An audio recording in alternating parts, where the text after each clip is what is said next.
from scnr.com, and for the life of me, I don't understand why no one is talking about this. The Senate has released their summary of the National Defense Authorization Act, which would require women to register for the draft.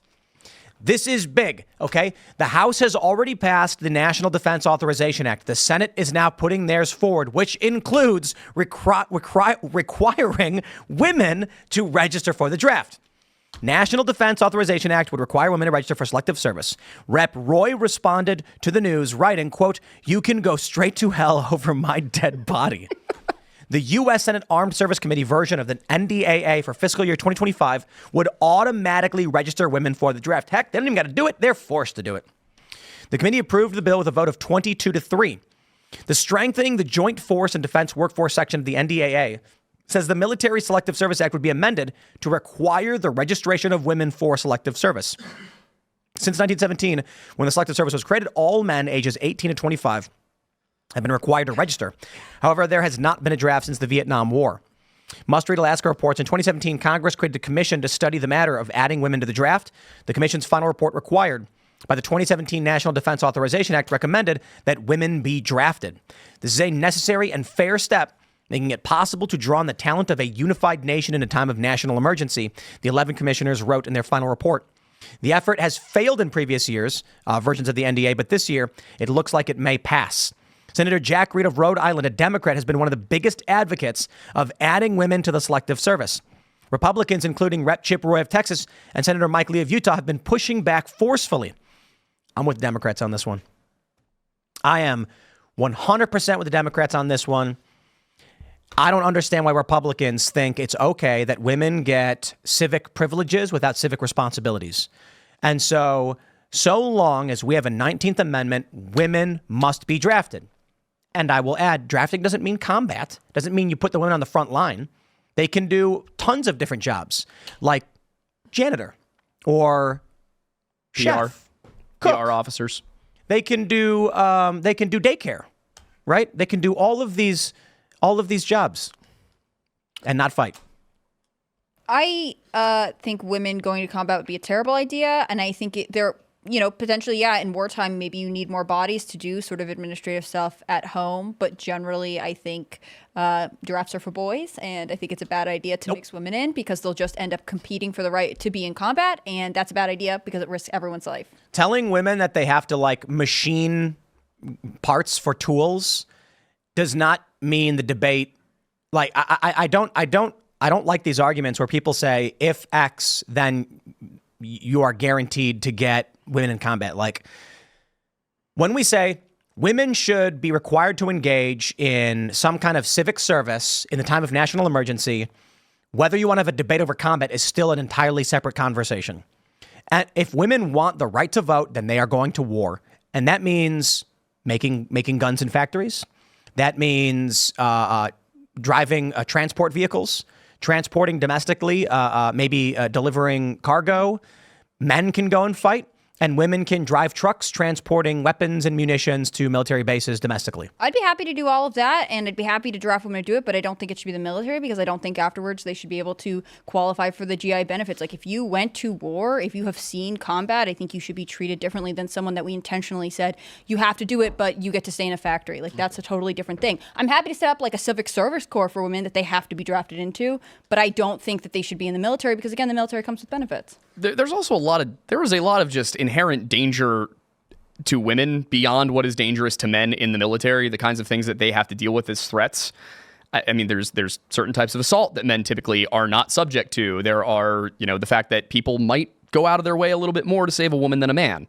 There's a number of reasons that this could be risky. I actually really like the idea of a civil service corps. Going back to Starship Troopers, everybody memes on the movie, but the book is serious. And I think that the idea of citizenship, and service is a good point. That said, I do worry that if we have a draft for women, part of the reason we were so successful in World War II is that women were able to fill the roles that men typically had back home while the men were over fighting. And I would worry that if we drafted them directly into the military, we wouldn't have the workforce we need.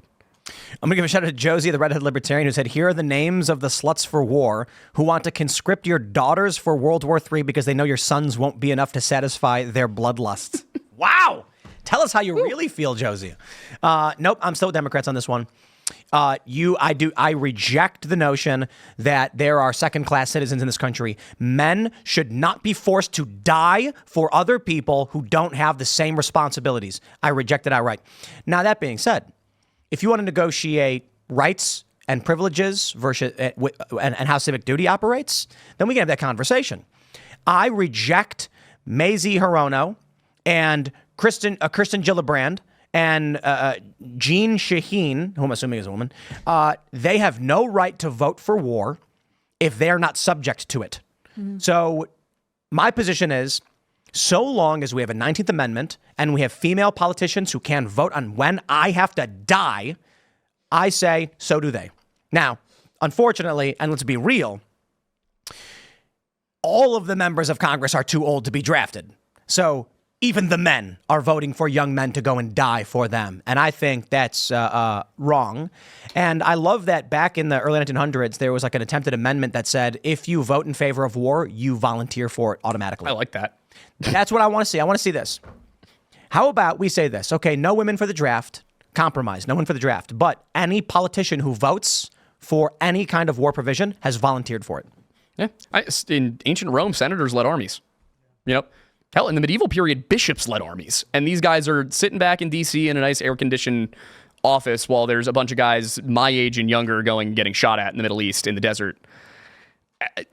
I like the idea of forcing them to go. When was the last time Congress voted on war, though? Like, that becomes, if you have that amendment, it's not that we shouldn't. I would be interested in it. But theoretically, they're all just going to be like, oh, okay, we'll never vote for war again. Obama, send us in. Don't say anything. Right. And that's why I'm saying right now, the funny thing is you have Republicans arguing.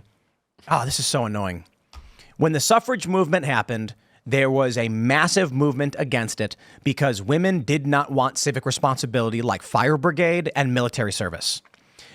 And so they said, no way, dude.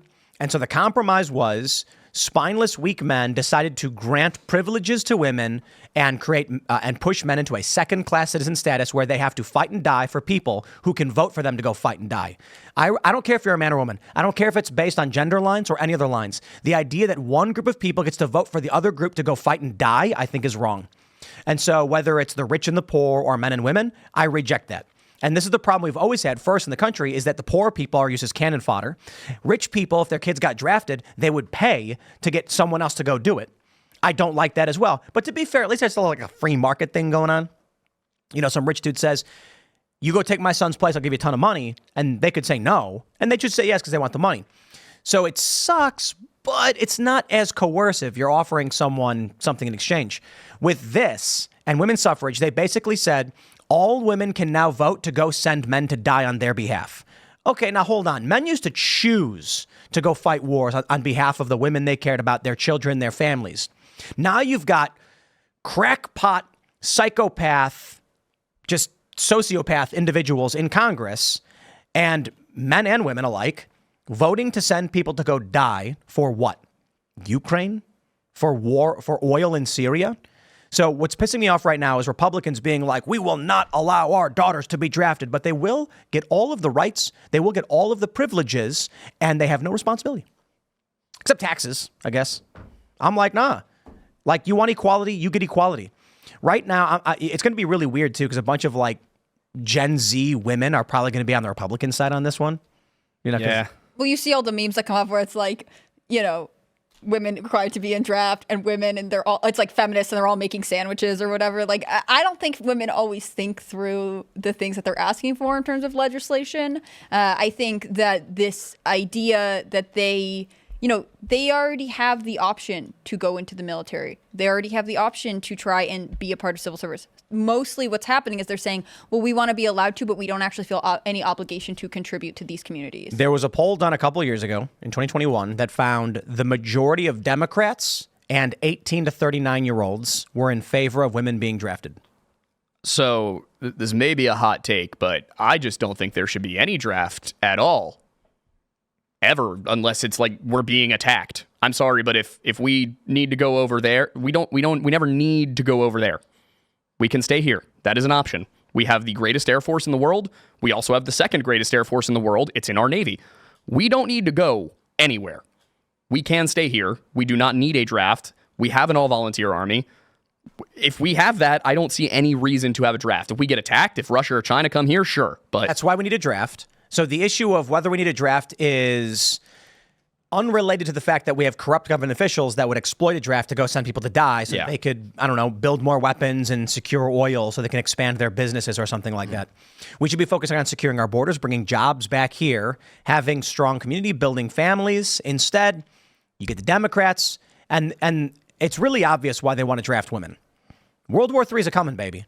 Ukraine is spiraling out of control. Russia seems to be winning. Now Russia's offering up a ceasefire because they've secured the Donbass. And then you've got the Red Sea is lighting up. Iran is on the verge of lighting up. China and Taiwan. And the Democrats have plans to go to war. Trump and the MAGA Republicans, the populist right wing, don't want to go to war. So they're like, we don't need this. We don't. But I will just point out, you can't have a society where you create classes of privileges and rights. It doesn't work. It's going to break down. You cannot have social services and open borders. You cannot tell people you can come here and get free stuff, and the people who were born here, who have paid into the taxes their whole lives and their family did, will now not have access to the housing market. These things do not work. There has to be balance in your responsibility and the rights and privileges you have access to. I think part of it is that people look at men and women as interchangeable. They're like, a body's a body, just put it in uniform and it's the same thing. So I would imagine that these Democrats are looking at the numbers. I'm willing to bet that when they look at combat numbers and female infantry, I would bet a large sum of money that a strategist comes in and says, when you get a group of men, you will see, like, here's if we've got 30 enemy combatants in this area, you will need X amount of men with this machinery to effectively control and pacify that area. With women, you're going to need X cubed or something. Like, you're going to need X times X. You will need substantially more men. The efficiency of female units of comparable numbers will be minus 30%. And the response from Democrats is, so we need more women then. Right? Sending wave after wave of your own men into combat to get the job done. More cannon fodder gets the job done. They don't care about the human lives behind it. All they know is, look, 100 men get the job done or 150 women. Okay, get more women. That's it. Load it up. And they're complaining about this recruitment shortfall as the reason why they need to do it. Hey, look, man, I think this is the fastest way to get Gen Z voting Republican. I don't see how Gen Z women can stand by the Democratic Party, but apparently Democrats love women in the draft. I do think if Trump hammers this, like, it's over for Biden, because the only people affected by this are Gen Z. Literally nobody else is affected by a draft right now. Well, Gen Z women. Well, but I'm men too. But they're already screwed. Exactly, yeah. But I think a lot of if you came in, you were like, hey, let's just get rid of it entirely, or let's restrict it to we have to be under attack here at home. I think you'd get all the Gen Z men too, because Gen Z male feminists being like, but I'm fighting for your right to be drafted. Come on, this is for you. That's gonna be Harry Sisson. All over Harry and Chris. They're going to be like, no, you guys don't understand. It's going to be great. You're going to get all sorts of like college benefits and stuff. And they're going to die. And they're going to be like, you're going to learn how to use guns, which we want to ban. It's like, okay. Yeah, you get college benefits by force. I would love to see both of those two drafted. That would be very funny. Harry is 21. Yeah. He's first in line. I mean, he's not literally, I think they go like 18-year-olds first, but he's like right up there. And, look, if Trump wins right now, Harry's good. Mm-hmm. If Harry is successful and Biden wins, I mean, it's 18 to 26, I think? 25. Are you sure it's 25? That's what it said on the I know, I think that might be wrong. It's 26 now. Damn it, I'm in the range. Right. And so that means if Biden wins another term and war really does break out and the draft's coming, Harry's on the front line. And I mean it. Now, he'll get protection. He'll get special protection. But they will absolutely force him onto the front lines. No question. It's going to be, I described it like Edge of Tomorrow with Tom Cruise. He's going to be like, but I'm just like a social media influencer guy. And they're going to be like, yep, and we need you to sell this. Mm-hmm. We need young people to not flee to other countries, to not dress up like women. Well, that doesn't work anymore. Now they're saying if you are a trans woman, you are still male and you are still required to be signed up for the draft. Interesting. Yeah, and it's funny. And they said if you are a female who is transgender and you are a trans man, you are still ineligible for the draft. Interesting. Yeah, military doesn't care. They're just like, dude, if you're a dude, you're in. We don't care what you think you are. Is there any person born female who transitions to being male who is lobbying to be in the draft? I would love to see that. There probably are a few of them. It's all Democrats that are supporting women in the draft. Well, women have to support women, right into the draft. There are a bunch of trans men who are in the military. Like, it happens. And the military actually offers, I'm pretty sure, like, this was a big controversy. Cover a ton of Right. Gender transition stuff. So they're all about it. I don't know, man. Look, we got this fractured, fragmented society. I can't call it a country anymore. So I don't even know what's going on. I know if it comes to it, I'm joining the Air Force. Like if World War III kicks off, I'm joining the Air Force. I'm going for a PR role. I do not want to be fighting in Europe for people who would not fight for me here. Air Force, dude. Space Force. Yeah, Space Force. Because then you're going to be in one of the domestic military bases looking at computer screens. Granted. Just hang out in Colorado. Granted, for the Air Force, a lot of the drone operators, it's all remote anyway, so. It's the cushiest basic training. It's the cushiest salaries. I'll take it. How old are you? I'm 26. You're fine. Yeah, if it comes in the next 6 months, I'm screwed. That's right. Told me you better just cross your fingers Trump wins. Yeah, you're making this a hard bargain for me. Now I'm voting for my life.